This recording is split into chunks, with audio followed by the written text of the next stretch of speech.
Ladies and gentlemen of the House, here we are, we're at the last day of session. Final hours, we have a couple of votes that we have to take. This is an appropriation bill, it's not a revenue bill. It's half of the equation. It appropriates roughly $36.5 billion, which is down, as the sponsor said, from the 38 plus, maybe even close to 39 billion that we're spending now due to court orders and consent decrees and all those other things that are forcing us to send out checks without appropriations. I know that many people will be voting no, and I respect every member for any vote that they take. They know their districts. I would not question them. Some may be voting no because maybe they believe that we need to do this, but their constituents have said, no, no more spending, you've got to hold the line. Others may believe that we can indeed live on a $32 billion revenue base that we're bringing in now, and they believe that our expenditure should be cut to that, and that's their contention. I respectfully disagree with that. Let's look at some of our required payments. We're bringing in $32 billion.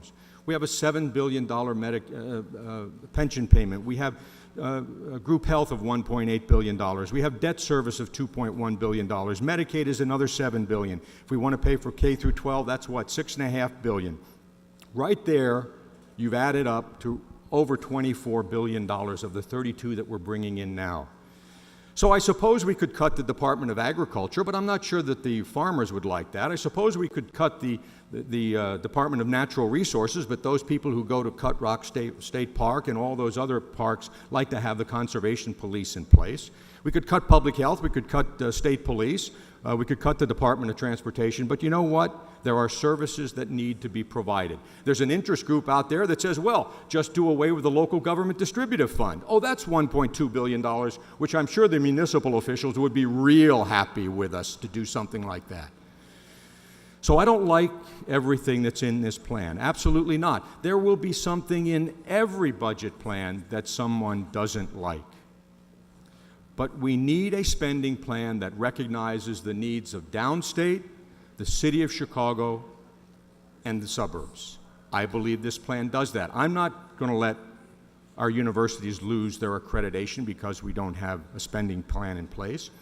Sure, it's fair to ask, how did we get here? And some people will say, well, it's that Speaker Madigan who is being portrayed as evil incarnate.